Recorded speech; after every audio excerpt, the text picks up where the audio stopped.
hepatitis. Son temas un poquito extensos, pero quiero que presten mucha atención porque esto tiene de verdad muchísima utilidad y mucha aplicación en la vida real. Bueno, les traje algunos videos, bueno, como para que miren algunas cositas. Entonces, vamos a empezar con ¿qué pasa esto?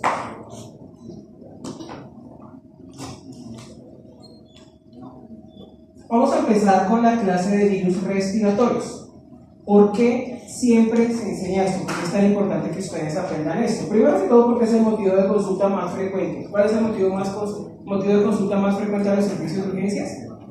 Las gripas, las patologías respiratorias, y por tanto esto representa un problema no solamente para nosotros como médicos que nos atiborran la consulta de urgencias por estos cuadros y por estos casos, sino también porque esto es una de las principales causas de mortalidad en los extremos de la vida, pero no solamente en los extremos de la vida. Sin embargo, las poblaciones más afectadas son los niños de 5 años, los niños menores de 5 años, particularmente aquellos que tienen alguna comorbilidad, como por ejemplo prematuridad, displasia broncopulmonar, cardiopatías congénitas, síndrome de Down. Alguna de estas comorbilidades los predispone a que las infecciones respiratorias sean mucho más graves. Y también los adultos mayores, los adultos de 60 años. ¿Por qué? Porque ellos son personas susceptibles a las infecciones debido a que el sistema inmunológico con el tiempo también va presentando cambios que representan envejecimiento. Una alta carga económica. ¿Por qué? Primero, las infecciones respiratorias representan un motivo de consulta muy frecuente. Segundo, la cantidad de antibióticos que se suelen prescribir durante los episodios o las epidemias de virus respiratorios es altísima. Y eso ha llevado al uso irracional de antibióticos y también se ha disparado el uso de antibióticos debido a las manifestaciones de estas enfermedades virales que son muy parecidas a las infecciones bacterianas. Y ya vamos a ver algunas radiografías y algunos casos, bueno, para poder entender por qué a veces esto no es tan sencillo. También representa un alto costo en vidas perdidas, por supuesto, en horas laborales y en horas de estudio. La gravedad de estas enfermedades depende tanto de factores propios del hospedero, sobre todo su estado inmunológico y su edad, pero también hay muchos factores relacionados con el medio ambiente, sobre todo ¿cuáles? Las temperaturas frías. Que dicen, bueno, ¿y por qué durante las épocas de frío es cuando más ocurren los brotes de virus respiratorios? Pues ya se sabe que el frío, en general las bajas temperaturas, impiden una adecuada respuesta inmunológica. Se sabe que para que el sistema inmunológico funcione adecuadamente también requiere una temperatura específica. Entonces, cuando hay bajas temperaturas, ¿sí?, la producción de interferón se ve afectada. La sequedad de las mucosas, particularmente de la mucosa nasofaríngea, también se ve afectada, y a esto también se le suma que en las épocas en las que hace lluvia o hace mucho frío, ¿qué es lo que busca la gente? Calor. Entonces, si hay una persona que está enferma, fácilmente se presentan brotes en poblaciones cerradas, ¿verdad? ¿Difícil de prevenir? Sí, difícil de prevenir y sobre todo difícil de prever cuándo va a ocurrir un brote, cuándo va a ocurrir una pandemia, toda esta clase de cosas que por ejemplo las acabamos de vivir y que estamos a puerta de otras ahora con un virus influenza, del cual ya vamos a ver. Si bien esta es una lámina de una revisión muy viejita de Lancet, esto no ha cambiado mucho. La mayoría de las infecciones respiratorias altas e incluso bajas son causadas por un virus que se llama rinovirus o por rinoenterovirus. Y seguido se encuentran otros virus, coronavirus, influenza, virus sincitial respiratorio, parainfluenza, adenovirus. Como ustedes pueden encontrar, son muchísimos los patógenos que pueden producir infección respiratoria. Por supuesto, no voy a abarcarlos todos, es imposible poder abarcarlos. Además que la sintomatología es en general muy parecida entre todos, lo cual hace difícil llegar al diagnóstico. En general, y hablando específicamente de lo que más casos de morbimortalidad trae, que es la neumonía, aunque se describe que algunos patógenos son más frecuentes en la población pediátrica y otro en los adultos, pues esto ya no está tan bien definido. Por ejemplo, en los niños se habla que la principal causa de infección respiratoria es el virus sincitial respiratorio, pero también hay épocas en las que se presentan más casos de influenza, más casos de adenovirus, más casos de parainfluenza. Entonces esto no se puede ya encasillar estrictamente como antes se hacía. ¿Cómo se adquiere una infección viral respiratoria? O cuando el patógeno que ingresa por vía respiratoria, obviamente, ¿cómo logra llegar a los pulmones? Puede llegar de manera directa, es decir, por la inhalación de pequeños aerosoles que superan todas las barreras que tenemos de moco y las barreras ciliadas que tenemos en el epitelio respiratorio y alcanza los alvéolos. Segunda, por contigüidad, es decir, una infección que inicia en el tracto respiratorio superior empieza a infectar célula por célula hasta que literalmente llega hasta los pulmones. Y menos frecuente, como causa de neumonía viral de un virus puramente respiratorio, tenemos la viremia. Hay enfermedades virales que ingresan por el tracto respiratorio, hacen viremia y dan manifestaciones en los pulmones, pero generalmente dan manifestaciones de otros sistemas. Por ejemplo, la que vimos la semana pasada, ¿cuál es el sarampión? ¿Vale? Los síntomas respiratorios en el sarampión no son tan contundentes como lo que se ve en la piel o lo que se ve en las mucosas, ¿vale? Bueno, muy bien. ¿Y por qué es muy importante aprender a reconocer esto? Primero, como les decía, las neumonías son una de las principales causas de morbimortalidad en todas las edades, y a eso se suma que el diagnóstico no es tan sencillo, porque clínica, paraclínica y radiológicamente se parecen mucho.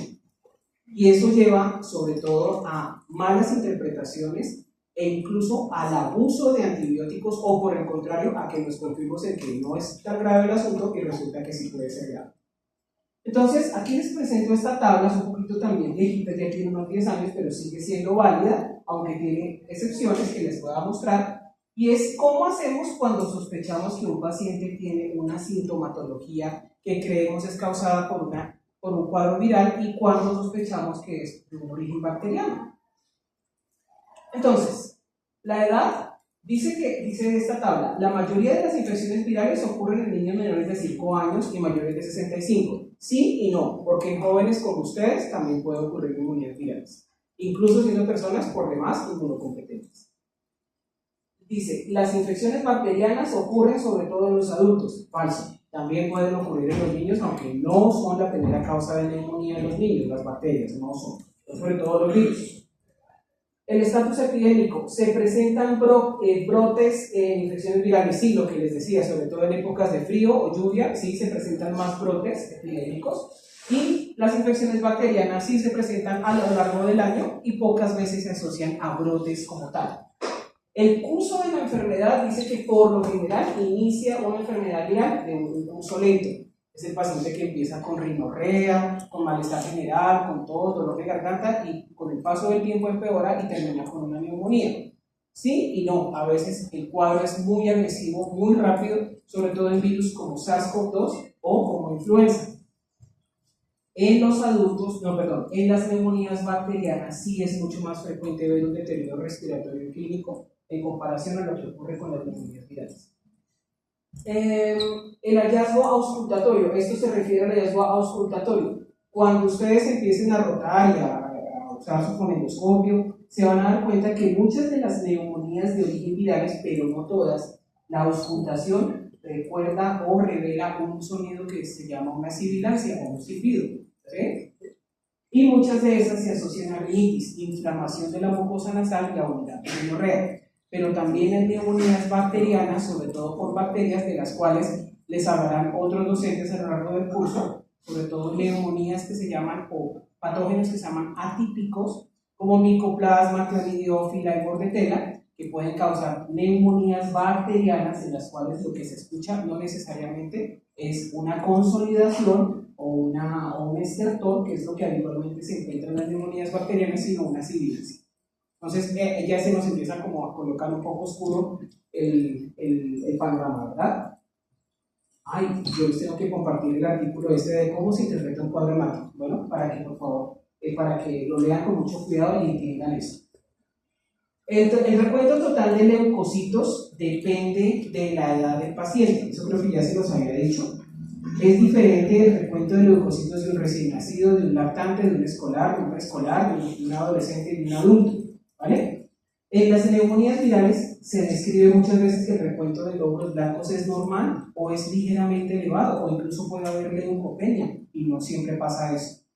Y en las neumonías bacterianas puede haber leucocitosis con neutrofilia, pero eso tampoco es cierto, es decir, muchas veces encontramos todo lo contrario. Entonces dicen, bueno, sí, no, ambas están, todas esas características están en ambas, entonces por eso es importante que ustedes hagan una muy buena historia clínica y eso se lo escucharán a todos sus docentes de aquí hasta que terminen la carrera. Hay una proteína producida en el hígado que se llama la PCR, seguramente ya la han leído, ya la han escuchado. La PCR es una proteína de origen hepático que se produce en respuesta a algo que está inflamado, punto, pero no es específica de las infecciones bacterianas. Luego, si me atropella un carro, la PCR se eleva. Si yo me quemo, preparando la sopa, cocinando algo, me quemé el brazo, me quemé la pierna, la PCR se eleva. Si tengo miedo porque voy al examen de virología, la PCR se eleva. ¿Listo?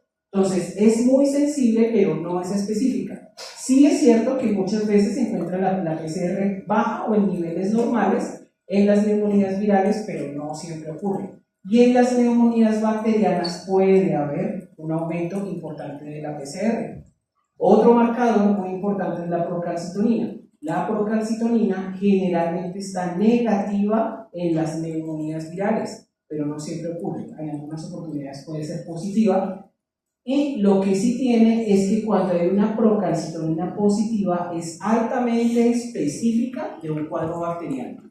Pero ojo, la procalcitonina también tiene falsos positivos, también se puede elevar. ¿Listo? Entonces esto a veces no parece tan sencillo. La respuesta al tratamiento con el uso de antibióticos en las neumonías virales, pues no, pues obviamente una neumonía viral no se va a mejorar con tratamientos antibióticos. Mientras que las neumonías bacterianas, pues si usan el antibiótico adecuado y le pegan, como se dice, al bichito que está causando el problema, pues obviamente el paciente va a mejorar, ¿vale? Esta es una lámina nueva que seguramente los que están aquí de nuevo no la habían visto. Esta lámina, si quieren yo se las comparto en el Moodle o se las mando a algunos de ustedes para que por favor la compartan. Esto ustedes se lo tienen que aprender, así se dediquen a otra cosa diferente a la medicina clínica. Y es cómo se distribuye en una radiografía de tórax los diferentes componentes del cardiomediastino. Bueno, entonces, importante es, miren cómo casi buena parte de lo que conforma la silueta cardíaca en una radiografía de tórax es el ventrículo derecho, no es el ventrículo izquierdo. Es muy poco lo que el ventrículo izquierdo aporta en la radiografía de tórax, ¿vale? Entonces tienen que aprender a distinguir que estas son dónde va la cava superior, dónde va la cava inferior, cuál es el arco aórtico, todo eso, tronco pulmonar, las diferentes divisiones de las arterias pulmonares para no equivocarse al leer una radiografía de tórax, ¿vale? Bueno, muy bien. Esto que ustedes ven acá en las radiografías de tórax, que se ve de este color negrito, oscurito, es aire. Eso es aire.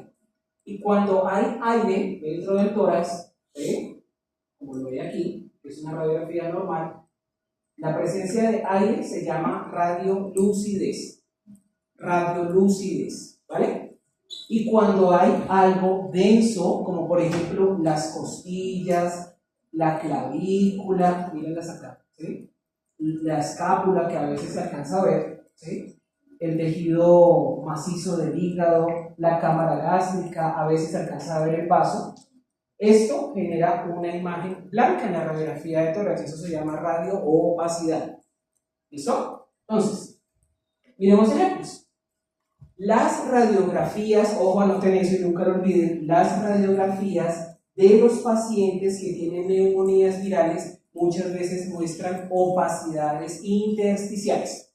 En algunos textos o algunos docentes lo llaman infiltrados intersticiales. A mí personalmente la palabra infiltrado no me gusta, me parece que se asemeja más a una patología maligna. Le llaman opacidades intersticiales. En las opacidades intersticiales, lo que se ve en la radiografía de tórax es lo que microscópicamente sería un infiltrado, una opacidad del intersticio pulmonar.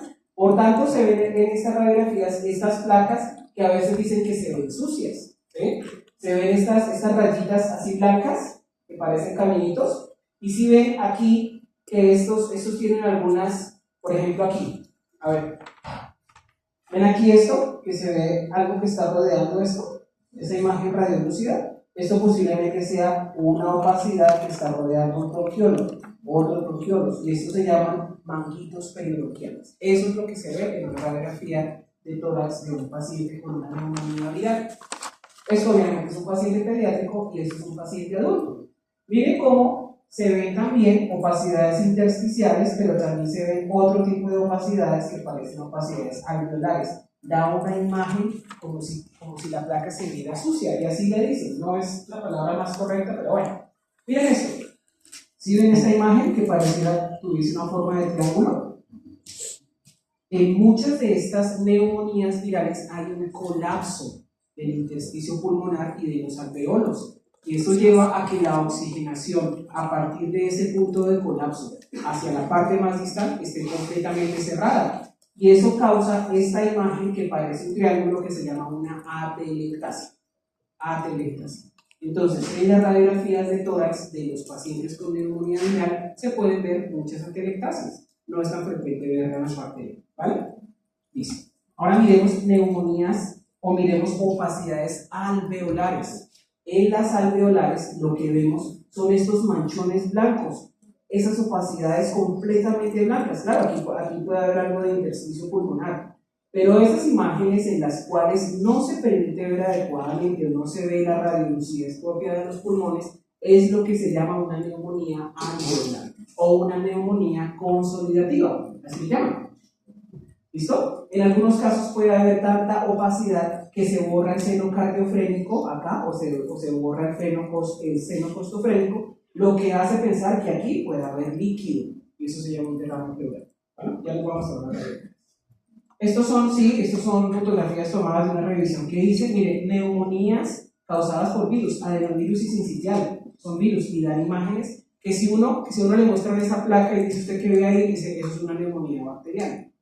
Por eso es importante historia clínica y todo lo que vamos a ir mirando. Y acá se llegó a la conclusión que esto era una consolidación causada por un virus. Luego no se confíen que cuando vean un pegote de esos datos digan, eso necesita antibiótico, puede que no.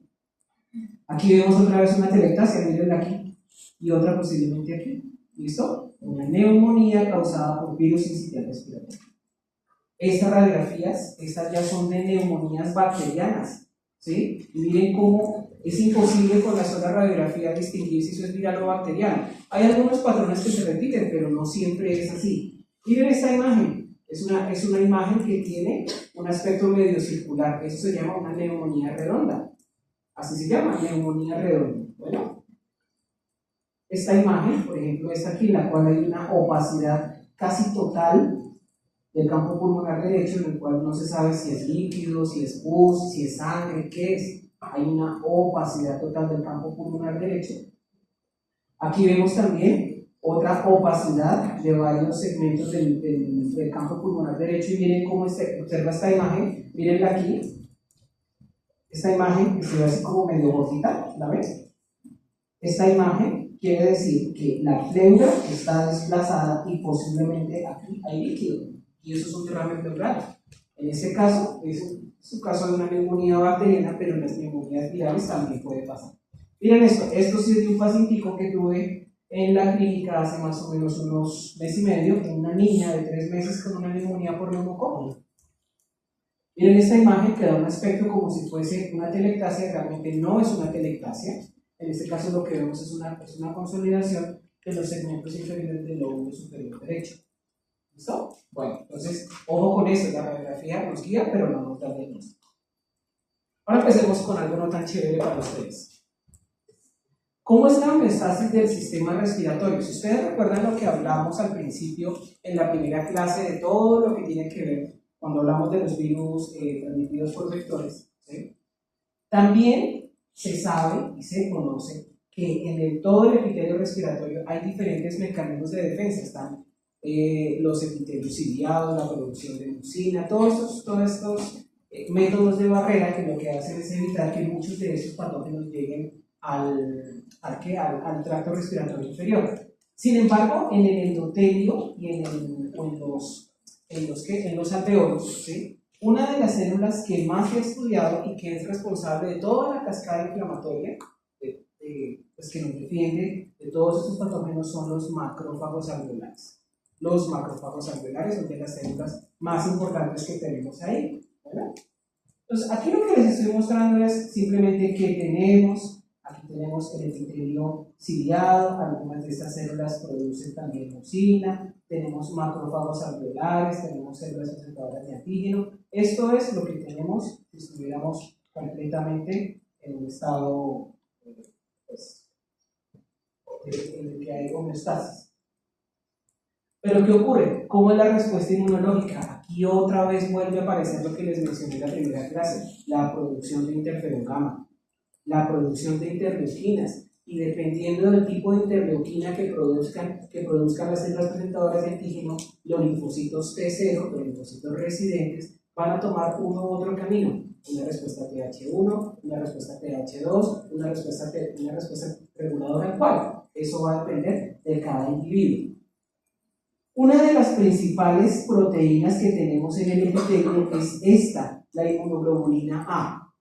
Si bien sus niveles en suero no se relacionan directamente con los que tenemos en las mucosas, se sabe que las personas que tienen déficit de inmunoglobulina A hacen con más frecuencia diarreas y hacen infecciones respiratorias virales, sobre todo recurrentes, porque esta inmunoglobulina es una inmunoglobulina que está sobre todo en los epitelios. ¿Vale? Miren cómo los virus tienen diferentes receptores, en algunos casos pueden infectar a la célula, pueden pasar de célula a célula a través de las uniones, como por ejemplo los desmosomas, también pueden alcanzar el área basal de estas células, y aquí es cuando encuentran a los diferentes métodos a las diferentes células del sistema inmunológico. Encontramos fibroblastos, linfocitos NK, células presentadoras de antígeno, y estas células presentadoras de antígeno, dependiendo, como les decía, del tipo de inmunoglobulina, pueden hacer que esos linfocitos T, que son vírgenes o que son residentes, se diferencien hacia una respuesta CD4, CD8, y al mismo tiempo muchas de estas celulitas presentadoras de antígeno, al alcanzar los ganglios linfáticos, ¿qué van a hacer? Van a drenarse a la linfa. ¿Y la linfa dónde se drena? En el torrente circulatorio. Por eso muchos de estos patógenos pueden ser detectados en sangre, pueden ser detectados en lugares totalmente alejados a su puerta de entrada. ¿Cuál es el problema de esto? Que en muchos casos la respuesta inmunológica inducida por los virus es muy específica de cada genotipo de virus. Y el problema es que, para el caso, por ejemplo, de los rinovirus, hay más de 100 tipos de rinovirus. Entonces, puede que la respuesta que tenga de un virus no le vaya a servir a otro, incluso del mismo género. ¿Bueno?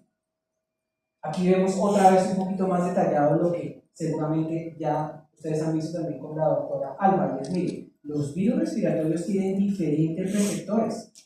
Esos virus respiratorios tienen unos patrones moleculares, tienen unas características moleculares que se abrevian con esta famosa abreviatura, los PAMs, patrones moleculares asociados a patógenos. Hay diferentes receptores, no solamente el TLR, hay muchos otros, y estos activan una cascada de transducción de señal, ¿sí?, que finalmente lleva a la producción de una molécula efectora, que es el factor nuclear kappa beta, que induce la producción ¿de qué? De interferón.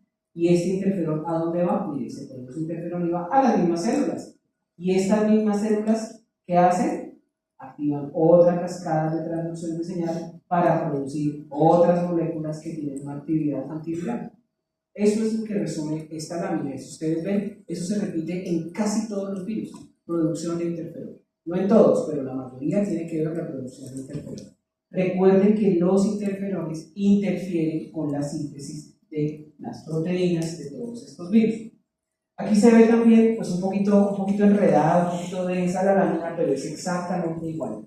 Miren cómo a partir de la presentación de un antígeno, a partir de las células presentadoras de antígeno, y dependiendo del tipo de citoquinas que ellas produzcan, van a hacer que estas celulitas T tomen algún camino. TH1, TH2, T regulares. ¿Listo? Yo sé que se ve un poco densa la lámina, pero eso es lo que les quiero que se lleven para la casa con este video.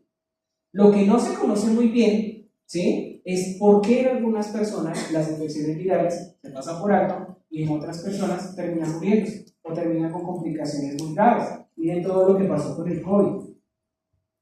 Ya se conoce, ya se tiene alguna idea que hay muchos factores, no solamente personales o medioambientales, sino también moleculares que influyen en que una enfermedad de estas tenga un desenlace adecuado o un desenlace fatal, o que en algunos casos la respuesta inflamatoria sea tan persistente que deje secuelas. ¿Cuáles secuelas? Fibrosis pulmonar, enfermedad pulmonar obstructiva crónica, asma, sibilancias recurrentes, todo eso. Pues hay algunas personas cuya presentación de antígenos al momento en que esto ocurre evocan más una respuesta TH2. Y la respuesta TH2 es más una respuesta antiinflamatoria, una respuesta que no va a atacar adecuadamente la multiplicación, bueno, no multiplicación, la replicación de estos virus, por tanto va a persistir la infección. Y es una respuesta que no es del todo definitiva. Y la persistencia de esto va a llevar a una respuesta inflamatoria que lleva a la aparición de fibrosis y de cambios incluso morfológicos que deterioran la función pulmonar. ¿Listo? A eso se le suma que la respuesta inflamatoria persistente favorece la coinfección con diferentes bacterias, incluso con bacterias propias residentes de la microbiota respiratoria. ¿Cómo se transmiten los virus? Los virus respiratorios, esto es muy importante que lo aprendan. Se transmiten o por aerosoles o por gotas. Esto seguramente lo verán en otra clase, ya que aprendí la palabra. En otras clases seguramente lo van a ver, de pronto el doctor Santiago les va a hablar de eso. Los aerosoles, ojo, anoten esto, los aerosoles son partículas que por lo general miden menos de 5 micras. Pero pueden ser un poco más grandes y más cuando van muchos viriones en la misma. ¿Listo? 5, lo que generalmente ocurre es que son menores a 5 micras, pueden permanecer en el ambiente mucho tiempo flotando y pueden permanecer flotando a más de 1 metro de la fuente que las genera. Entonces, era lo que les decía la semana pasada con el sarampión. Si llega una persona con sarampión aquí, tose, habla, estornuda, puede perfectamente infectarnos a todos, porque esas partículas son tan pequeñas y tienen tan baja densidad que pueden ser trasladadas por el aire. ¿Cómo nos protegemos de los aerosoles? Utilizando los famosos tapabocas N95. Los N95 tienen unos filtros que permiten que hasta partículas de hasta 100 micras puedan ser filtradas. Uno dice, bueno, pero si uno de estos virus mide 5 micras, ¿por qué no voy a colocar un tapabocas que tiene 100 micras? ¿Sí? Pues obviamente va a pasar. Pues en la vida real no es que el virus vaya solo por la vida, ellos van muchas veces acompañados. Y ese tamaño hace que alcancen incluso tamaños mayores a 100 micras, por eso pueden ser filtrados de esta manera, ¿vale? Ahora, ninguno de los fabricantes de tapabocas puede garantizar que la efectividad es del 100%. Por ejemplo, para el caso del COVID, recomendaban, aparte de tapabocas en el 95, que utilizaran ¿qué? Una máscara. ¿Por qué? Pues porque también estos virus pueden ingresar por vía ocular. ¿Vale? Bueno, y las gotas por lo general no viajan más allá de 1 metro de la fuente que las origina, son más pesadas, tienen un tamaño más grande, ¿sí? Y el aislamiento que se recomienda para las patologías que son producidas por gotas es el tapabocas convencional, un tapabocas que tenga al menos 3 láminas, ¿sí? Y que proteja, ¿vale? Este es. Entonces, ¿cuáles son los virus respiratorios o cuáles son los virus que, por ejemplo, aislamos por aerosol? La varicela, anoten eso por ahí, la varicela, el sarampión y el SARS-CoV-2. Al menos lo que tenemos aquí en Colombia. Aquí no hay ébola, pues. Digamos que si tuviéramos un caso de ébola, pues sí, nos toca con eso, ¿vale? Al menos eso. Ustedes seguramente van a ver un paciente con varicela, de pronto van a ver un caso de sarampión, ¿sí? Y SARS-CoV-2, pues yo todavía sigo viendo pacientes con COVID, no tan graves como hace 5 años, pero sí se siguen viendo. Y el resto de patologías, virus sincicial respiratorio, influenza, parainfluenza, adenovirus, muchos de los que vamos a hablar por gotas, ¿vale? Bueno. ¿Cuáles son los cambios microscópicos que se observan por estas infecciones. Uno, algunos de estos virus son líticos, matan a la célula que infecta. Digo. Pero son dos diapositivas más atrás. Lo que sí no me quedó claro porque tú dijiste que una respuesta TH2 promovía la persistencia, pero yo había oído que también todo el daño que se da en los pulmones era antes por una respuesta exagerada. Claro, claro, lo que pasa es que en muchos casos hay una respuesta TH1 que es exagerada y que lleva la tormenta de citoquinas, ¿sí? Y la respuesta TH2 en otras personas no es lo suficiente para contrarrestarla. Pero también pasa lo otro, que la respuesta TH1 no es suficiente, ¿sí? Y el exceso de respuesta TH2, por llamarlo de alguna manera, favorece el estado proinflamatorio, porque se sigue replicando el virión. ¿No? Los virus no son seres vivos. ¿Listo? ¿Sí lo van a entender? Bueno. Otros virus pueden causar. Otros virus, bueno, muchos causan lisis, destruyen la célula que infecta. Otros virus causan apoptosis, activan la cascada de apoptosis, pasos que la célula infectada se muere. Otros virus activan o producen histológicamente la aparición de cuerpos de inclusión, que son restos de virus inactivos que no tienen ningún tipo de función. Y otros virus causan la formación de sincitios o sincicios, como lo quieran decir. Ambas son correctas. El más estudiado en este caso pues es el virus sincitial respiratorio. Los sincitios son células gigantes, multinucleadas, pero que no tienen ninguna función. ¿Listo? No tienen ninguna función, son completamente inútiles. Vamos a hablar rápidamente, ahora sí, de algunos tipos de virus. Vamos a hablar primero del virus influenza. Ahora yo hablando. Influenza. Bueno, los influenza son un gran problema de salud pública y un severo dolor de cabeza porque es de los virus que más se han implicado en la aparición de pandemias. ¿Sí? De hecho, se conocen, o ya se han descrito al menos 8 pandemias por influenza, siendo la última de H1N1, la del 2009. Y estamos a puertas de otra, por H5N1, porque ya hay casos reportados en varias partes del mundo. La influenza pertenece a una familia de virus que se llaman Orthomyxoviridae. Orthomyxoviridae. Los Orthomyxoviridae tienen diferentes subtipos. A, B, C y D. Hay otros.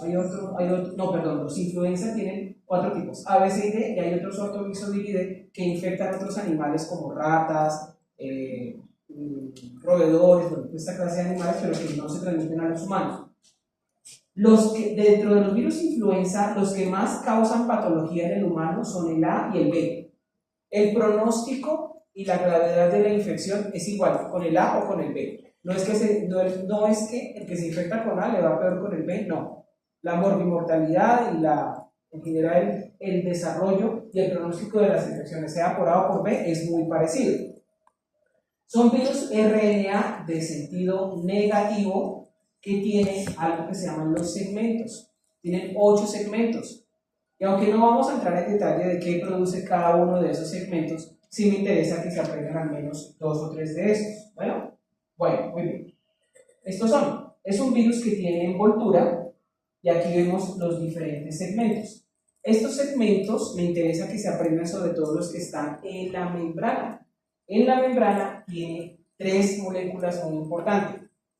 La HA o la hemaglutinina, la otra que se llama NA o neuraminidasa, hemaglutinina neuraminidasa, y esta proteína que se llama la proteína M2.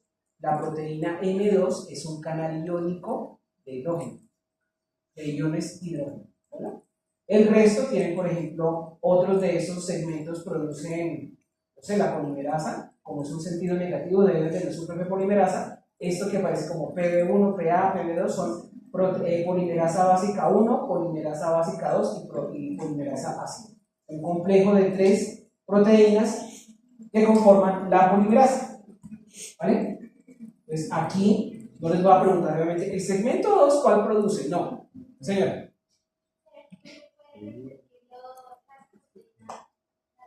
Bueno, hemaglutinina, HA, neuraminidasa y la proteína M2. M2, ojo, no es la 1, la 2, M2. Bueno, De nada. Aquí aparecen entonces los diferentes segmentos para que el genoma, qué traduce para cada uno de ellos. Por supuesto, yo no les voy a preguntar qué traduce cada uno de ellos, ni mucho menos. Pero sí me interesa que se aprendan esos tres, como les decía.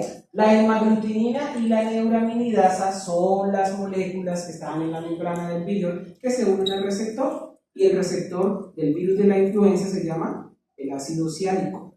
El ácido ciálico. Pero resulta que no solamente los humanos tenemos ácido ciálico.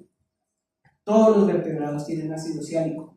Las aves, los perros, los gatos, incluso hasta mamíferos grandes, como por ejemplo las ballenas, ¿sí? Ellos también tienen ácido ciálico y por tanto estos virus también pueden infectar animales y por eso es imposible de erradicar. Tendríamos que erradicar a todos los animales del mundo. ¿Listo? Y ya vamos a hablar de eso. Y este canal, como les decía, M2 es un canal que permite el paso de iones, de manera que es un canal muy importante para la liberación del virión una vez ya está conformado en el citoplasma de la célula que infecta. Entonces, los virus influenza A son virus en los cuales se describe y siempre hay que anotar cuál es el tipo de hemaglutinina y cuál es la neuraminidasa que tiene. Por eso puse aquí XX, es decir, se han descrito hasta 18 hemaglutininas y se han descrito a la fecha de hoy hasta 11 neuraminidasas. Bueno, pues por eso ustedes han escuchado influenza H1N1, influenza H3N2, influenza H7N9, qué sé yo. Bueno, en la nomenclatura de los virus influenza, aunque no tengo un ejemplo aquí, se debe incluir también el año en que se aisló, el animal en que se aisló y el lugar del mundo donde se aisló. Pues, por ejemplo, el de influenza H1N1 se aisló ¿en dónde? ¿Cómo se llamaba ese virus H1N1? Le decían la influenza del cerdo. Le decían la influenza del cerdo, aislado en el 2009, y aunque le echaron la culpa a los mexicanos, no fue en México. Fue en Texas, donde se describió el primer caso de H1N1. Bueno, la influenza B, aunque es un virus que poco se ha estudiado en comparación con el A, solamente existen dos linajes, dos tipos de influenza B. Uno se llama Victoria y el otro se llama Yamagata, así se llama, ¿vale? ¿Por qué les muestro esto? Porque resulta, y como les mencioné ahorita, estos virus pueden infectar a cuanto animal se les ocurra. Resulta que los virus influenza pueden infectar a las aves, incluso las aves de corral o las aves migratorias, y causar en ellas brotes de mortalidad o puede permanecer asintomático. Entonces, muchas de estas influencias también les llaman la gripa aviar. ¿Se han escuchado ese término? La gripa aviar. Pues estas gallinitas, estos paticos, todos estos animalitos, ¿con quién? ¿A dónde llegan a buscar comida? Donde hay que granjas. ¿Y qué hay en las granjas? Hay vacas y hay cerditos. Pues resulta que en las secreciones nasales de estos animales está el virus. Puede que ellos no les haga nada. Y resulta que estos viriones pueden infectar a estos animalitos. Los virus influenza B, curiosamente, fueron descritos primero en las ballenas y después en los humanos. Luego se cree que mediante la caza de ballenas, las ballenas pudieron infectarlos. Y a partir de ahí generaron los brotes de influenza B. ¿Listo? Ustedes alguna vez bueno, seguramente los que han tenido mascotas, o tenemos mascotas, porque yo tengo mascotas, cuando todos en la familia han estado con gripe y tienen una mascota, no se han dado cuenta que de pronto la mascota también le da gripe y se pone como mocoso y eso. Pues resulta que puede ser un virus influenza. Se sabe que estos virus infectan a los perros y a los gatos. ¿Sí? Y no falta que duerme con el gatico mocoso, pues ahí ya el gatico nos infectó, ¿verdad? Bueno, entonces la convivencia, incluso el consumo de carne de estos animales que está contaminado puede infectar al humano. ¿Sí? No sé si han visto también videos de por allá en la China que aparece un brote de influenza, matan a toda esa cantidad, miles, millones de gallinas las matan, las incineran y después las entierran. Por eso, por el riesgo de que haya un brote de este tipo de cosas. Bueno, el ciclo de replicación tiene una particularidad. ¿Qué pasa con esto? Ojo con esto. El ciclo de replicación es muy parecido al de los RNA de sentido negativo. Ya sabemos que tiene que pasar de un genoma negativo a uno positivo para que me sirva como plantilla para la síntesis de proteínas y de nuevas moléculas de RNA. Pero los ortomixoviridae tienen una particularidad, lo cual los hace todavía más peligrosos, y es que esa replicación ocurre en el núcleo. Ocurre en el núcleo. Ustedes recuerdan que todos los demás virus RNA que hemos visto, yo les dije, miren el núcleo, está quietico, está pintadito ahí, pero no tiene nada que ver. ¿Y por qué ocurre eso? Lo cual los hace más susceptibles a cambiar y mutar. Resulta que alguna de estas proteínas o factores de virulencia que tiene el virus manipulan la maquinaria del splicing y producen splicing también alternativo. ¿Se acuerdan de la biología celular, la de Albert? ¿Ustedes leyeron de Albert? ¿Qué es el splicing? No le digan eso, yo me acuerdo de eso y eso lo vi hace 24 años. Generar diferentes proteínas a partir de una misma RNA. Efectivamente. Recuerden que en los splicing se cortan los intrones y se pegan los exones para producir una proteína. ¿Sí? Y el splicing alternativo, ¿cuál es la diferencia?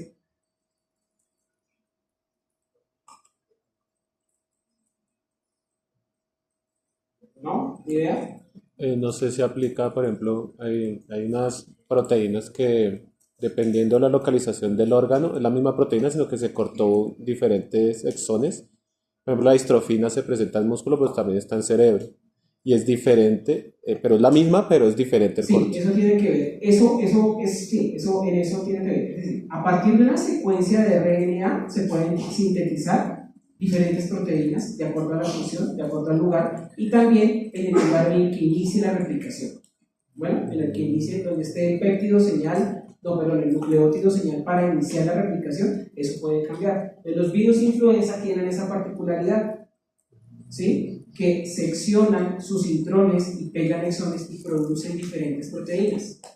Y ese es el gran riesgo que tiene, que todo eso hace que se produzcan proteínas diferentes a las que incluso pudieron informar inicialmente cuando ingresaron al virión. Venga, se los presento en otro lado, aquí está.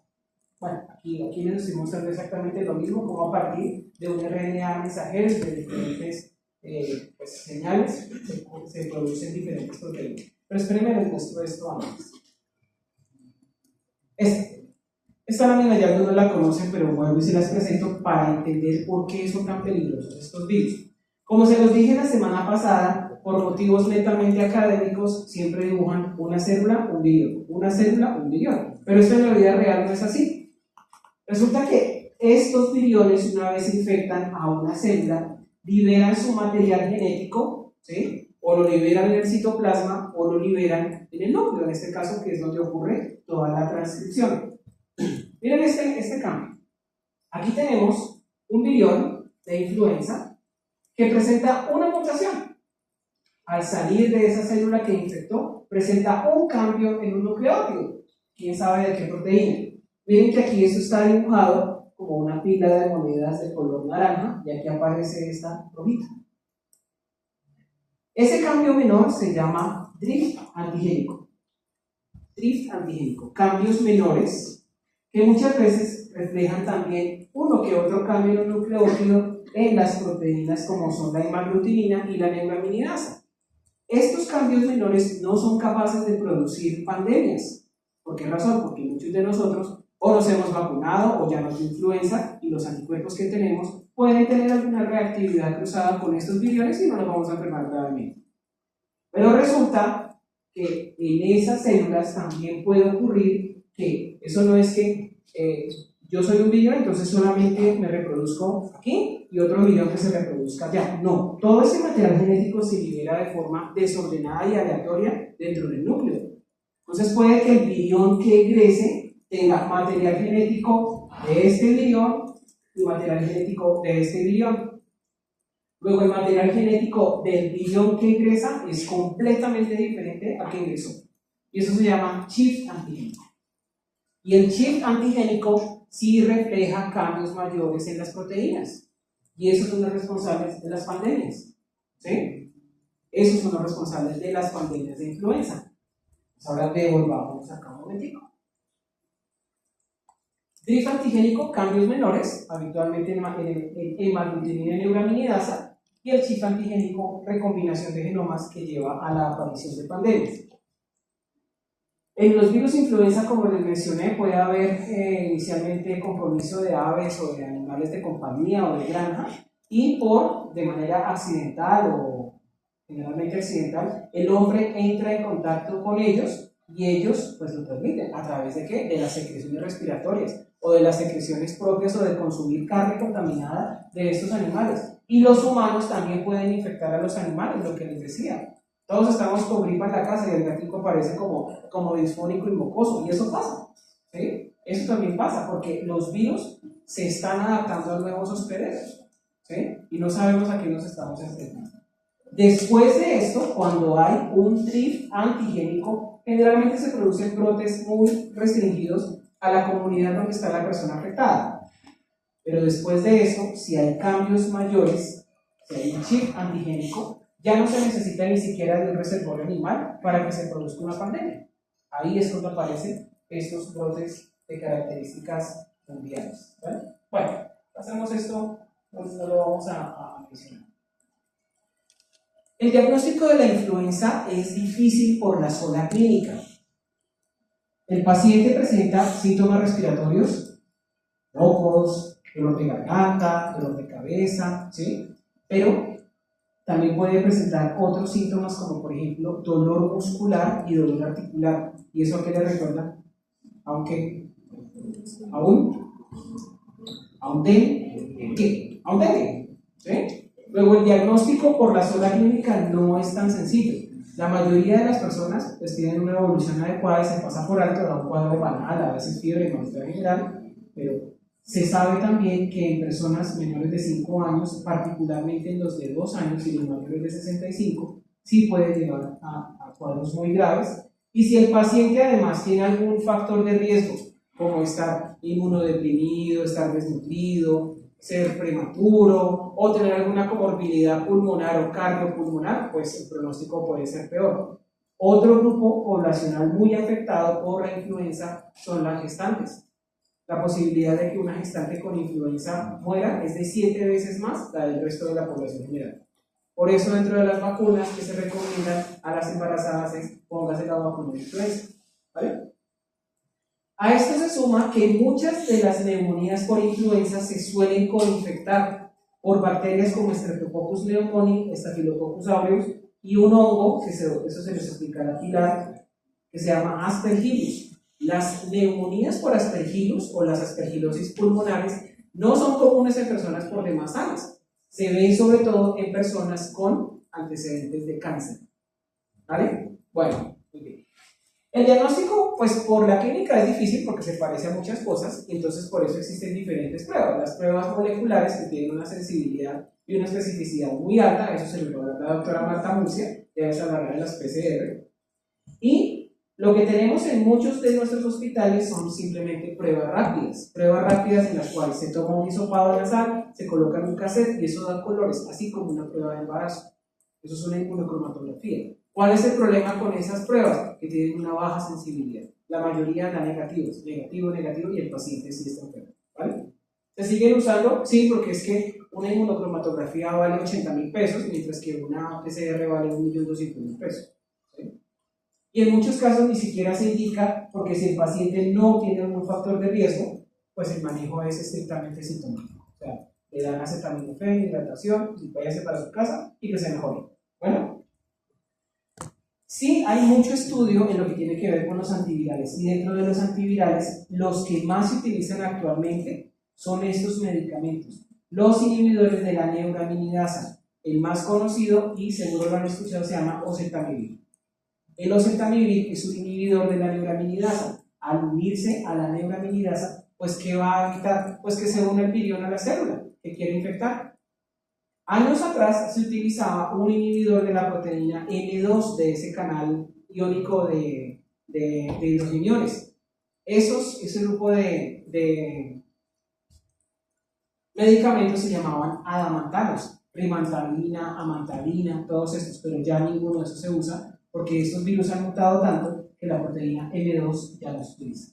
En oseltamivir, cuando fue la epidemia de H1N1, se le daba a cuanta persona podía. Si respira, oseltamivir. Si habla, oseltamivir. Si piensa, oseltamivir. Y se dieron cuenta que la mayoría de las personas no lo necesitaban porque el pronóstico en general es bueno y solamente se reserva su uso a personas con factores de riesgo. ¿Vale? Bueno, lo que sí tenemos, y que seguramente ustedes se han vacunado, espero que sí, son las vacunas. Hay dos tipos de vacunas: vacunas vivas atenuadas y vacunas inactivadas. En Colombia tenemos las vacunas inactivadas, no hay vacunas vivas atenuadas. Las vivas atenuadas se colocan como un spray nasal, como un inhalador nasal. Los que tienen rinitis y usan mometasona, fluticasona, seguramente saben de qué les estoy hablando. Y las otras son de aplicación intramuscular. Las intramusculares son inactivadas. Por tanto, vacunarse contra la influenza no da gripa. Hay mucha gente que se niega a vacunarse contra la influenza porque dice: uy, me vacuné contra la influenza y qué gripa tan terrible la que me dio el otro día. ¿Sí o no? No, yo no me vacuno contra eso, no, terrible, porque eso es una gripa terrible. No, no es por la vacuna. Al menos no por el virus. Puede ser que tenga algún componente de la vacuna que produzca alergia, que produzca malestar, pues es otra cosa diferente. ¿Cuál es el problema de la vacunación? Que la vacunación está atrasada en el tiempo. ¿Y a qué me refiero con eso? A que la vacuna que se pone este año se toma a partir de las cepas que circularon el año pasado. Y la vacuna que nos vamos a poner en el 2026 se toma de acuerdo a las cepas que circularon en el 2025. Luego puede haber cepas que están circulando que no están cubiertas por la vacuna.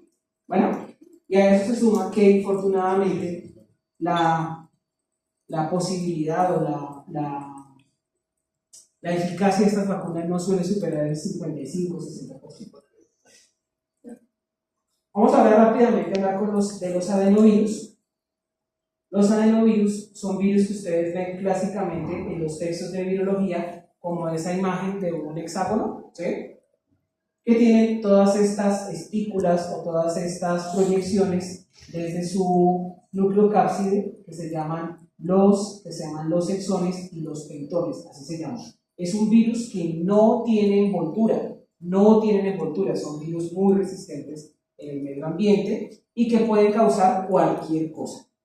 Se clasifican, se estudian muchas veces dentro de la patología viral, pero usted puede tener una conjuntivitis por adenovirus, diarrea por adenovirus, neumonía por adenovirus, cualquier cosa puede dar el adenovirus, ¿vale?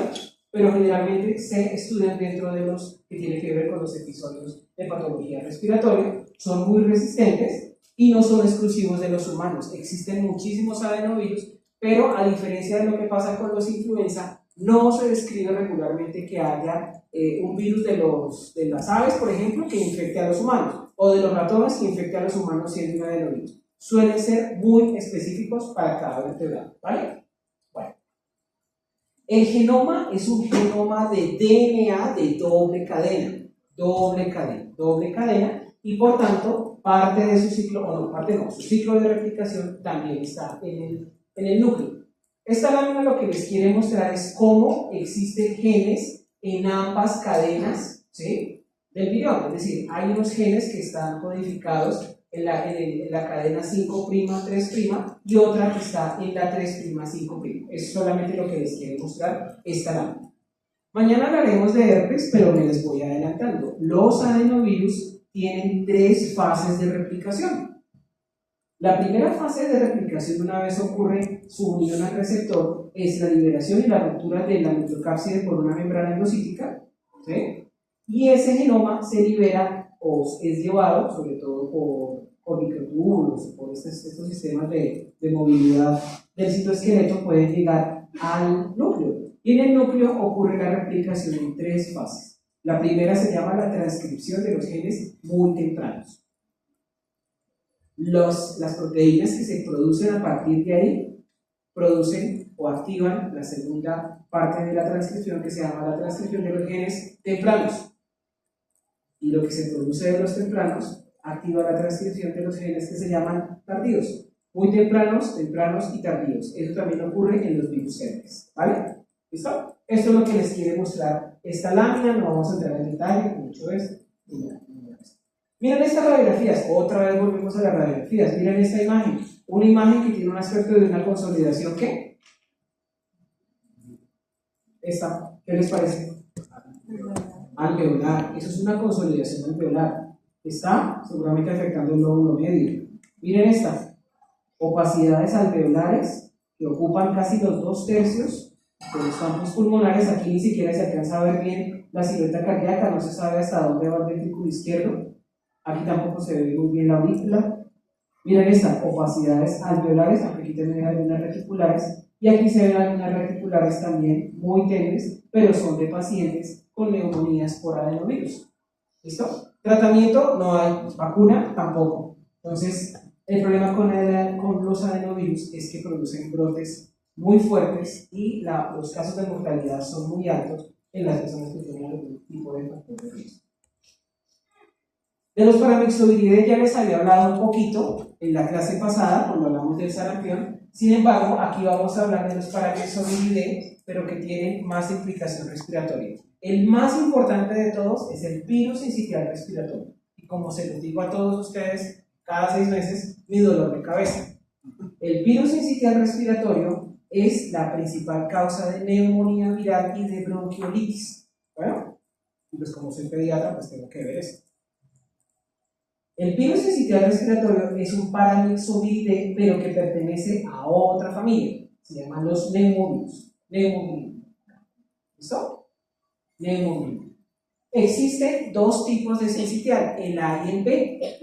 El pronóstico, la mortalidad y el curso clínico de los virus influenza es exactamente igual. Es decir, no es que si el niño se infecta por A no le pasa nada, pero con B le va a ir peor. Ambos les puede ir igual de mal.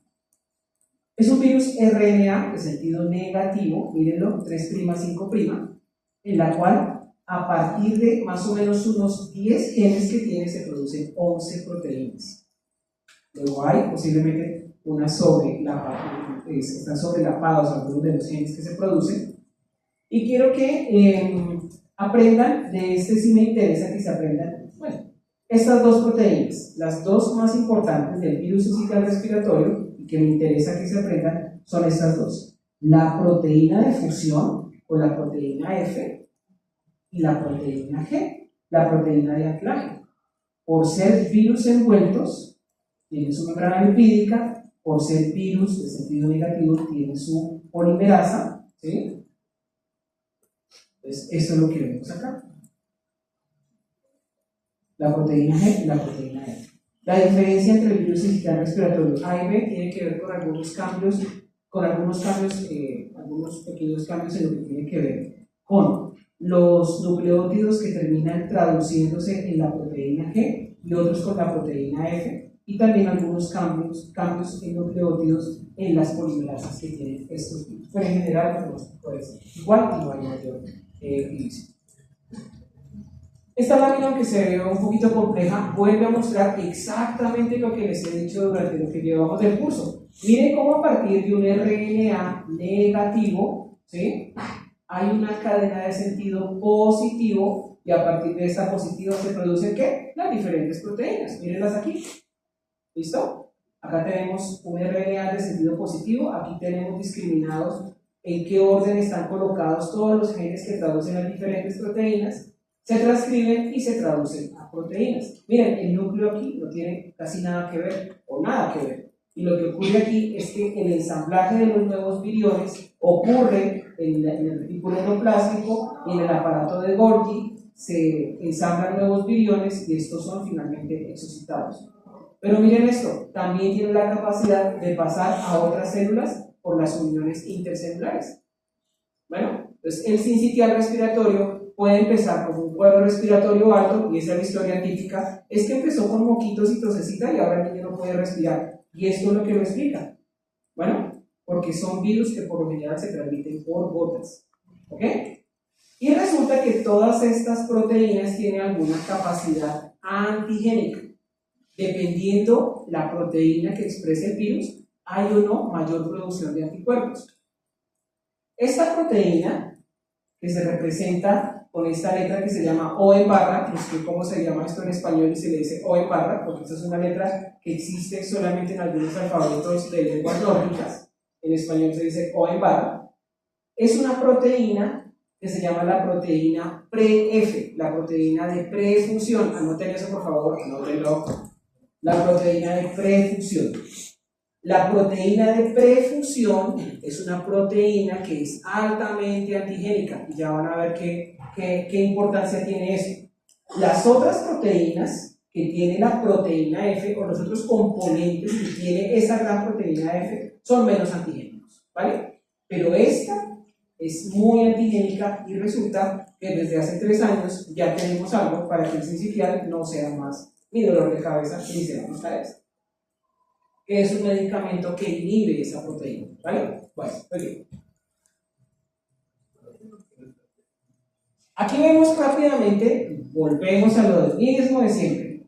La respuesta inmunológica que busca la producción de interferón. ¿Por qué las infecciones por virus sincicial respiratorio, sobre todo en niños menores de 6 meses y particular en los menores de 3 meses, tiende a complicarse, a llevar a secuelas más graves como asma, bronquiolitis obliterante, sibilancias recurrentes? Porque resulta que en los niños menores de 3 meses la respuesta que se tiende a dar es más de tipo TH2, y esa respuesta de tipo TH2 favorece o permite la replicación continua del virus, y uno de los mecanismos que se tiene para tratar de controlar esa replicación es el reclutamiento de otras células, como por ejemplo los eosinófilos, que al liberar diferentes factores terminan aumentando la producción de moco, y ese moco del todo no es efectivo, no termina atrapando a todos los virus. Señor.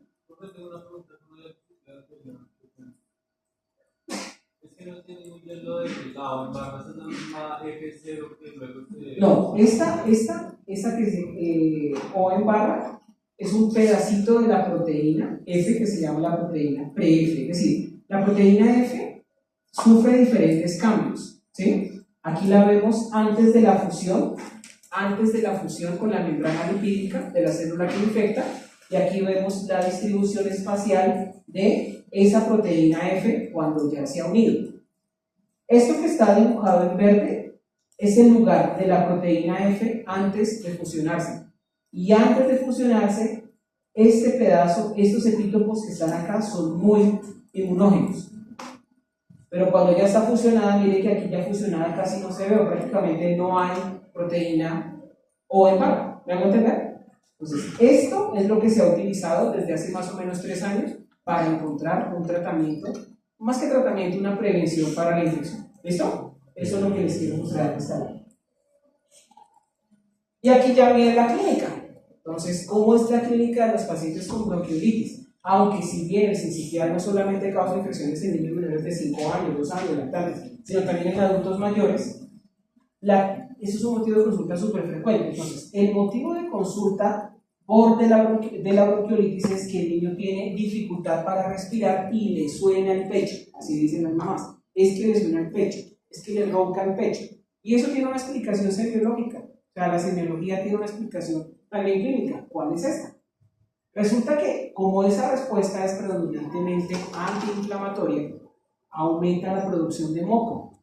El aumento de la producción de moco, la formación de sincicios y una respuesta inmunológica que no es adecuada, hace que las paredes de los bronquiolos se engrosen. ¿Y qué pasa cuando un bronquiolo se engrosa? ¿Qué pasa con el paso del aire? Hay resistencia al paso del aire. ¿Y eso cómo se da cuenta uno que hay resistencia al paso del aire? ¿Cómo lo ven ustedes? Hace más fuerza. Hablen tranquilos. Hace más fuerza. ¿Señor? Claro, pues el niño no oxigena bien. Primero, ustedes empiezan a observar que hay cianosis perioral y en los casos más graves cianosis distal, cianosis de los lechos ungueales, las uñas moradas, literal. Claro, casos extremos, ¿no? Pero antes de eso, utiliza los músculos accesorios. Uso de músculos accesorios. ¿Qué otro? Dilatación nasal. Aleteo nasal. La dilatación nasal es otra cosa, pero sí existe ese término. Aleteo nasal. Bueno, y efectivamente, cuando ustedes escuchan, ¿qué creen que escucha? ¿Qué creen que se oye cuando uno pone el fonendoscopio y el aire pasa a través de un tubo cada vez más cerrado? Una sibilancia. Y si está lleno de mocos, ¿qué creen que se escucha? Así. Un ronquido. Un ronquido, y eso se llama ronco. Movilización de secreciones, roncos y sibilancias en un paciente lactante que está con dificultad respiratoria. ¿Vale? Entonces aquí lo ven, miren, cianosis, coloración azulada o morada de las mucosas, aleteo nasal, bueno, diferentes cosas, aquí vemos retracciones intercostales, y en la radiografía de tórax también hay algunos hallazgos, y ya se los voy a mostrar, y les voy a mostrar un videito, unos videos. Entonces, como les decía, histológicamente lo que se observa es engrosamiento del intersticio pulmonar, también hay depósitos de fibrina, de moco y de células muertas que terminan produciendo un colapso alveolar. ¿Cómo se ve radiológicamente el colapso alveolar? Como una atelectasia. ¿Listo? Muy bien. Parte del aire, miren lo que ocurre también con estos, parte del aire que el niño ha respirado o parte de ese volumen que queda atrapado en los pulmones no puede salir. Entonces eso también se ve radiológicamente. Lo que vemos en estos niños es que también hay aumento de los volúmenes pulmonares. Ya les voy a mostrar una radiografía. La mayoría de las enfermedades graves por sincitial respiratorio no necesariamente ocurren en los más prematuros, en el niño con Down, en el niño con una cardiopatía, no. En verdad, no son los niños con alguna comorbilidad los que aportan la mayor cantidad de pacientes enfermos o muertos. Son niños por demás sanos, curiosamente. Bueno, aunque obviamente si el niño tiene una atrofia muscular espinal, pues obviamente una bronquiolitis lo va a terminar perjudicando muchísimo. Entonces miremos estas radiografías. Esta sí es una radiografía de una paciente que tuve hace más o menos 2 meses en el hospital, así la busqué específicamente, y esto es una radiografía típica de un niño con bronquiolitis. Entonces, miremos qué encontramos en este sitio. ¿Opacidades qué? Intersticiales. Algunas con un aspecto que tiende a ser consolidativo, como si fuese alveolar. Estas imágenes aquí, ¿se acuerdan cómo es que se llama esto? Manguitos peribronquiales. Engrosamiento de los bronquiolos. Acá está la luz de un bronquiolo y acá se ve la infiltración de la pared de esos bronquiolos. Aquí incluso pareciera que se estuviera formando una telectasia. ¿Sí? ¿Listo? Aquí lo ven en ambos campos pulmonares. Y miren el diafragma. ¿Qué ven del diafragma? ¿Qué les llama la atención? ¿Qué está qué? Está como aplanado, se ve como plano, no se ve la típica curvatura, ¿sí?, de los diafragmas. Efectivamente, en los niños con bronquiolitis, en los pacientes con bronquiolitis, hay tanto atrapamiento de aire, ¿sí?, que el pulmón crece de tamaño y empieza a presionar a las cúpulas diafragmáticas a tal punto que a veces el hígado se desplaza.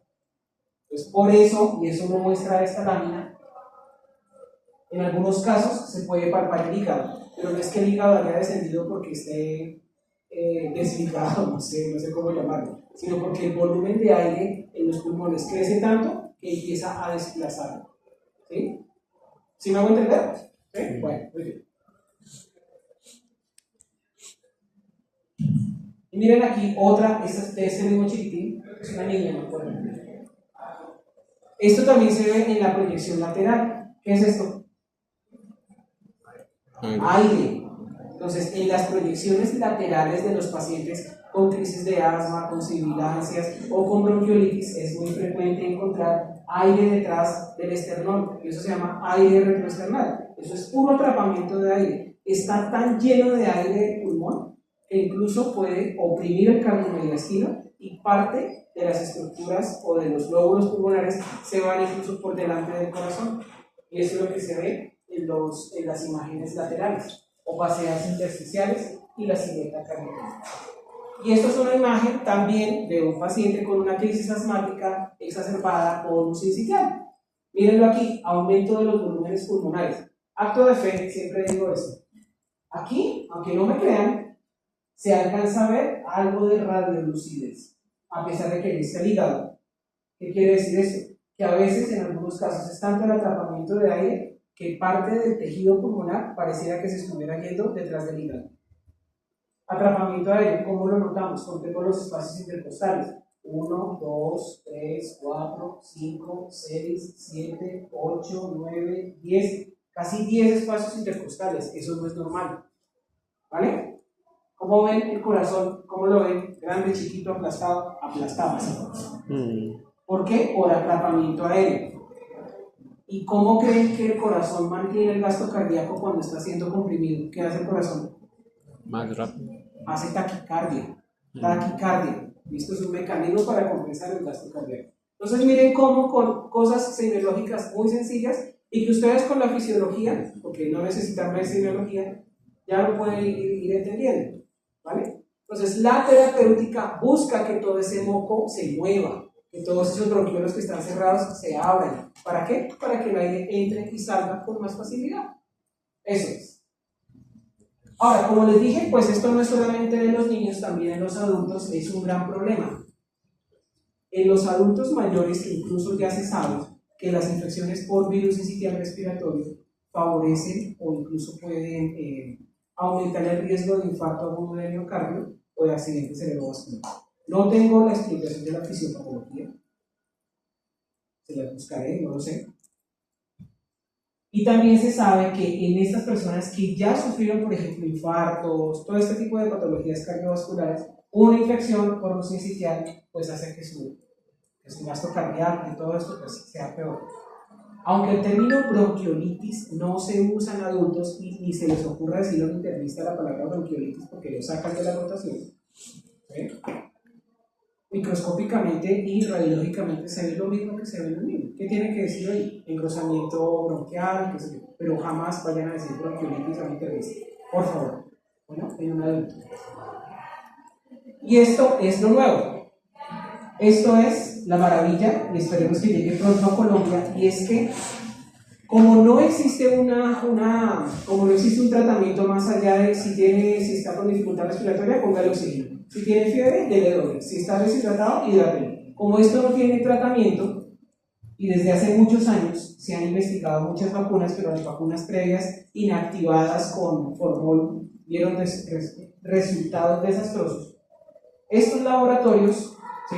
Y pongo los nombres de los laboratorios porque así se llaman, no tienen un nombre genérico, sino que así se llaman, y esos son los laboratorios. Han trabajado muchísimo en encontrar anticuerpos contra la proteína de prefusión, en particular el péptido o el pedacito que les mostraba del ovario. ¿Listo?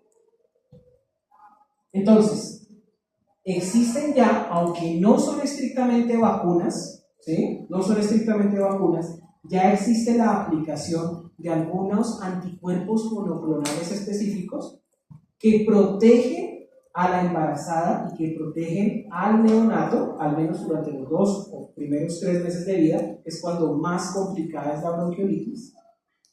¿Sí? Y existen estas dos, Abrysvo y Arexvy. Esos son nombres comerciales, pero en los niños, ahí sí, en los lactantes, existe este medicamento que esperemos llegue pronto a Colombia, que se llama el Nirsevimab. El Nirsevimab es un anticuerpo monoclonal, que está dirigido contra esa proteína y que hay ya muchos estudios realizados en Chile, en Argentina, en España, en los cuales se ha demostrado que el uso de este medicamento en toda la población, independiente de que tenga riesgo o de bronquiolitis grave, disminuye la probabilidad de hospitalización en UCI en un 91%. Bueno, desde hace muchos años, o más o menos desde el año 1998, se utiliza en los lactantes con factores de riesgo, cardiopatías, prematuros, todo eso, un anticuerpo monoclonal que se llama Palivizumab. Se sigue usando. El problema del Palivizumab es que es muy caro y hay que aplicarlo 5 veces durante el primer año de vida. Es muy doloroso, ¿sí? Y la protección que otorga este anticuerpo monoclonal y que no va dirigido contra la proteína pre-F, sino con la F, una vez ocurrida la fusión, no es tan bueno. Entonces, incluso niños que reciben Palivizumab se enferman de bronquiolitis y se mueren o se complican mucho, ¿vale? Este Nirsevimab es un hit, esperemos que llegue pronto a Colombia para que esto no siga causándonos tanto problemas. Estas son las recomendaciones que da la SLIPE, eso no les voy a preguntar sobre la dosis, ni mucho menos, simplemente quiero que sepan eso para que cuando voten por pediatría en unos 2-3 años, 3 semestres, perdón, el doctor Bustos les pregunte sobre esto y ustedes sepan de quiénes están hablando. Un poco raro. Bueno, vamos a hablar ahora rápidamente de los parainfluenza. Bueno, si no termino ahorita, pues vamos de a poquito, ¿vale? No los quiero tampoco atiborrar con tanta información en las cabezas. Los parainfluenza también son unos Paramyxoviridae, tienen 4 serotipos y la gravedad del 1, 2 y 3 y 4 sí es diferente. Por lo general, las infecciones más graves por los parainfluenza son del 1 al 3, pero no quiere decir que los del 4 no lo puedan producir, pero es muy poco frecuente. No vamos a entrar en detalle de la estructura molecular, ni mucho menos. Son virus que también son envueltos, RNA de sentido negativo, y aunque pueden producir neumonía, la mayoría de los virus para influenza se asocian más a infecciones respiratorias altas, siendo la más frecuente esta, la laringitis aguda, que semiológicamente, ¿cómo se manifiesta? Como llanto o tos disfónica. ¿Sí? Claro, muchos virus pueden causar tos disfónica, pero el que más lo causa es los virus para influenza. En los virus para influenza hay un diagnóstico diferencial inmediato y sobre todo los alergenos, el frío, todo esto puede producir tos disfónica, ¿vale? El manejo de esto es estrictamente sintomático, hidratación, manejo de la vía aérea, oxígeno, medicamentos para el dolor, para el malestar. Y radiológicamente se ve esta imagen y es cómo ocurre un edema de los tejidos blandos, de la epiglotis, de todo esto, que puede producir esto. La vía aérea se cierra, entonces el paciente también puede presentar dificultad respiratoria. No es habitual que uno pida una radiografía en un paciente con CRUP. Bueno, es que a la laringitis también le dicen CRUP. Bueno, no es frecuente pedir radiografías para ver esto, pero ¿por qué cree que se le pide para ver que no haya que? Un cierre, un posible cierre. No, un cuerpo extraño. Bueno, porque puede haber un cuerpo extraño que está causando dificultad para el paso del aire, que está, por ejemplo, en la epiglotis, qué sé yo, en la glotis. ¿Sí? Entonces, ¿por qué les digo eso? Porque, bueno, si el niño llega, no, es que lleva así con esa tos de perro 2, 3 días, pero pues ya venía con moquitos y eso, me dice, bueno, sí, posiblemente sea esto. Pero si es una aparición súbita de una tos o un llanto disfónico, piensen en un cuerpo extraño. Bueno, pues lo que yo ya les he dicho a algunos. Hace muchos años vi un niño con una moneda ahí en el cuello. Bueno, se trajo una moneda. Otro se trajo una ficha de ajedrez. Y son cuerpos extraños muy pequeños que pueden terminar ahí, atascados, causando esto. O en el peor de los casos, pues pueden obstruir completamente la vía aérea y llevar a la muerte. Bueno, les voy a hablar rápidamente de los coronavirus. Ya terminamos esta parte. Lo de coronavirus, pues ustedes ya me imagino que han leído muchísimo sobre esto, más con todo lo de la pandemia de COVID. Es muchísima la información que existe sobre el coronavirus. Voy a ir rápidamente a mencionarles algunas cosas. Primero, de lo más importante, los coronavirus son virus RNA, los virus más grandes que hay de RNA. Su material genético puede ser de hasta 30.000 bases. 30.000 bases. Segundo, no son exclusivos de los humanos. También infectan a muchos animales. Los que más afectan a los humanos pertenecen al género beta coronavirus. En esta lámina lo que les muestro es cómo es una partícula que tiene un sentido positivo y hacia el extremo 3' se encuentran los genes que traducen las proteínas de la nucleocápside. La proteína S, la famosa proteína S, Spike, la proteína de la envoltura, la proteína de la membrana y la nucleoproteína. Y tienen diferentes marcos abiertos de lectura hacia el extremo 5' que traducen los genes o que traen los genes de virulencia, genes de virulencia. Y dependiendo del tipo de coronavirus, la longitud de uno o de otro va a variar. Miren, por ejemplo, aquí cómo se amplifica esta parte del genoma, que solamente muestra, bueno, en los alfa coronavirus tenemos esta longitud, tantos nucleótidos traduce para ese, tantos para esto. Eso es lo que quiero mostrar esta lámina, ¿vale? No son virus nuevos, son virus que ya se conocían, pero que nunca se pensaba que pudieran tener semejante potencial, aunque ya se habían descrito al menos 2 epidemias de coronavirus. Una en el año 2002, cuando yo estaba ahí sentado, justamente en microbiología, en el año 2002, ya más o menos pensarán cuántos años tengo.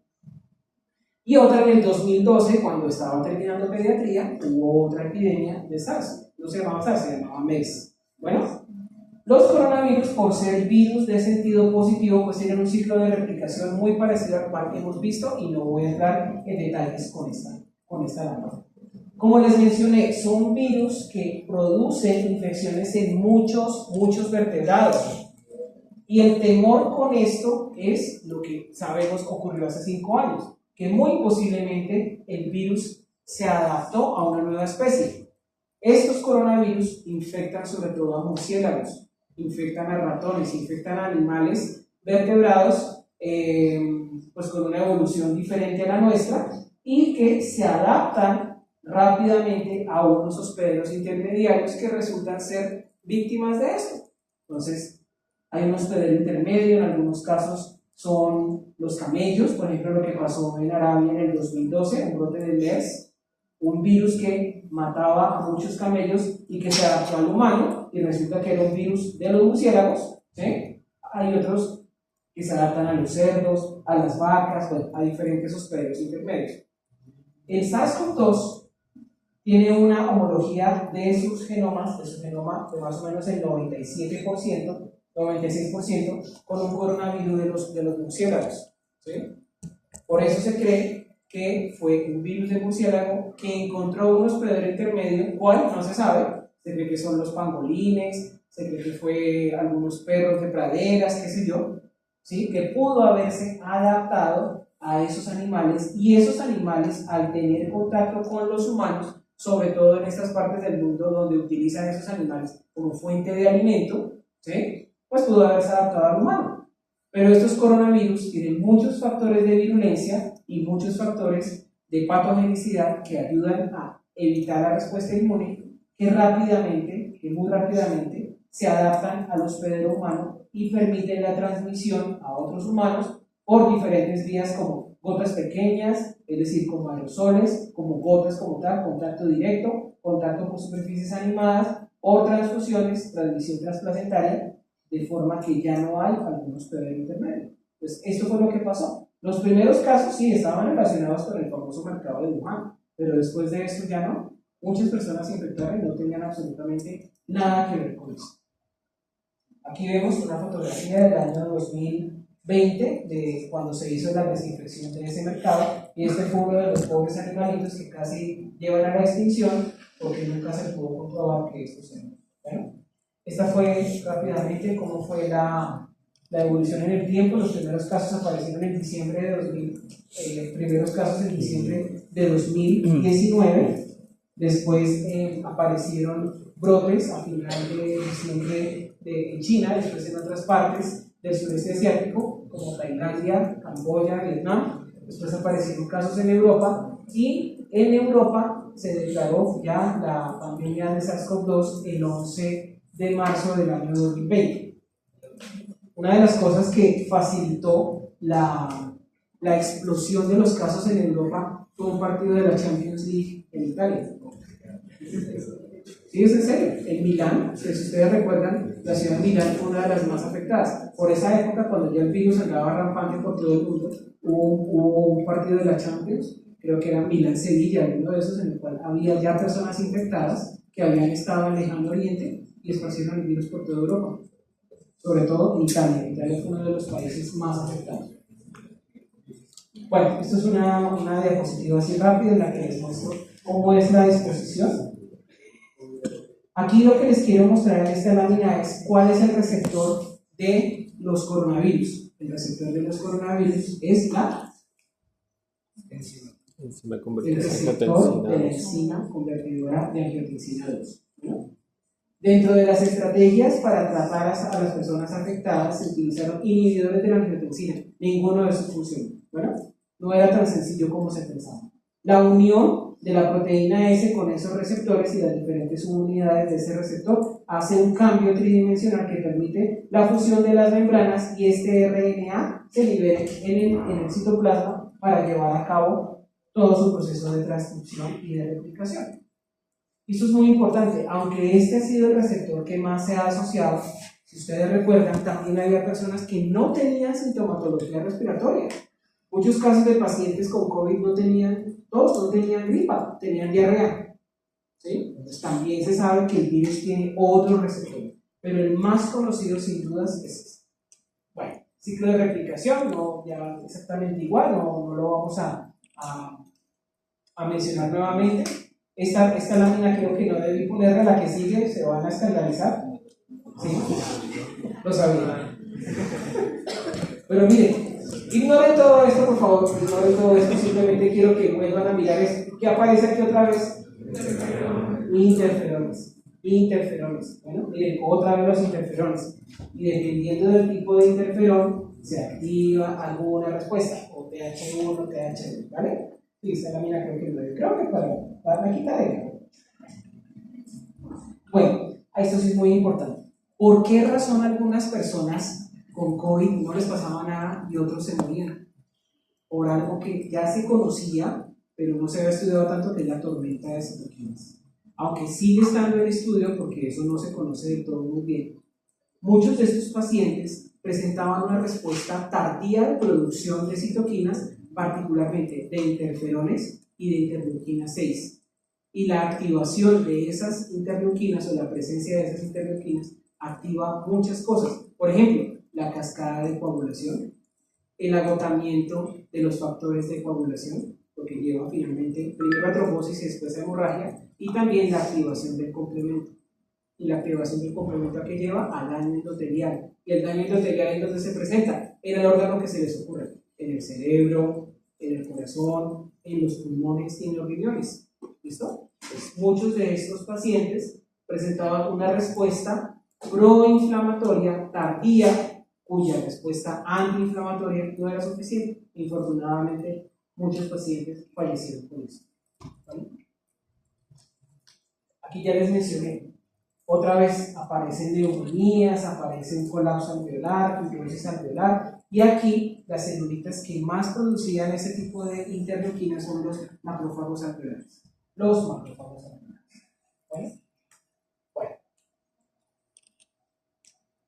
Pero les pasó esto, lo que se veía histopatológicamente. Miren esto acá. Por ejemplo, esto es un intersticio, un alveolo, en el cual se ve estos depósitos de fibrina que imposibilitan o hacen muy difícil el intercambio gaseoso. Vemos como hay áreas de hemorragia e infiltración de células mononucleares y linfocitos en el intersticio. Y aquí lo que vemos, todo esto así de ancho es intersticio pulmonar, completamente infiltrado, áreas de depósito de fibrina y áreas de hemorragia, lo que lleva a un paciente presente un síndrome de respuesta, un síndrome de dificultad respiratoria aguda. Los posibles tratamientos, los que se buscaron, la verdad fue que ninguno demostró que en verdad sirviera. Los únicos medicamentos que sí demostraron que disminuían la mortalidad eran los esteroides, particularmente la dexametasona y la prednisona. Pero los otros medicamentos, como por ejemplo el lopinavir y ritonavir, que se utilizan en pacientes con VIH, el remdesivir, que tanto que se estudió y tanto que se publicó, no demostraron que en pacientes graves en verdad funcionaran. Sí disminuían un poco la posibilidad de hospitalización, pero en los casos leves. Entonces, ¿qué utilidad tiene algo cuando el caso por sí solo va a ser leve? Muy difícil. La verdad, ninguno de estos funcionó. Se utilizaron otros como los inhibidores de todas estas interleuquinas, inhibidores de la producción de interleuquina 6, pero ninguno ha tenido o ninguno mostró una adecuada respuesta. Ya para terminar, solamente les voy a mostrar los 3 tipos de plataformas de vacunas que existen para el COVID, para el SARS-CoV-2. Uno, las vacunas. Perdón, acabo de pasar una vacuna.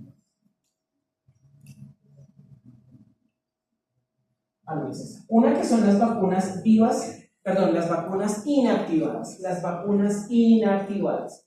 Las vacunas inactivadas, ¿sí? Son vacunas en las cuales se inactiva por algún método físico-químico el virión y se inyecta. ¿Cuál es el ejemplo clásico? La vacuna de Sinovac, Sinopharm, cualquiera de estas casas. Muy efectiva para la cepa original, pero actualmente en desuso para todos los cepas y genotipos que han venido apareciendo. ¿Vale? La segunda plataforma que se utilizó son las vacunas de vector viral. En estas vacunas lo que se hace es que se toma un virus de otra cosa, de adenovirus, por ejemplo, ¿sí? Hay algunas vacunas de fiebre amarilla, no para COVID, pero para otras cosas, en las cuales se inserta en el genoma de ese virus original el gen que produce la proteína S, la proteína que tiene el virión en su membrana y que se une a su receptor. El ejemplo comercial, ¿cuál era? Las vacunas, por ejemplo, las de AstraZeneca, ¿sí? Las vacunas de AstraZeneca. AstraZeneca y Sputnik. Y esto, que fue el Premio Nobel de Medicina en el año 2023, que son las vacunas de RNA mensajero, en la cual en nanopartículas lipídicas se inyecta, por esas nanopartículas está el gen que produce la proteína S. Al ser integradas o al ser atrapadas por las células presentadoras de antígeno, procesan, se permite primero la replicación de esas proteínas, se produce el péptido S y este es presentado a las diferentes células T para producir anticuerpos. Muchas personas se negaron a vacunarse con estas vacunas diciendo que eso era muy nuevo, que yo no voy a ser parte del experimento. Pues todos fuimos parte del experimento, porque los que no se vacunaron hacían parte del grupo control. Así de simple. ¿Sí o no? Pero resulta que estas vacunas no eran nada nuevo. Estas vacunas se vienen investigando desde el año 2008 como parte de las terapéuticas o de las vacunas para el cáncer, mejor dicho. ¿Sí? Esto ya se había investigado, esto no era nada nuevo. Actualmente hay muchas enfermedades que están en estudio utilizando vacunas de RNA mensajero, chikungunya, zika, dengue, todas. ¿Por qué razón? Porque aquí lo que se busca es solamente inyectar el material genético de lo que verdaderamente es inmunológico, ¿ya? Y esto fue el Premio Nobel del año 2023. Listo. Les voy a dar 10 minutos para que descansen, ¿bueno? Es buena la extensión. Listo.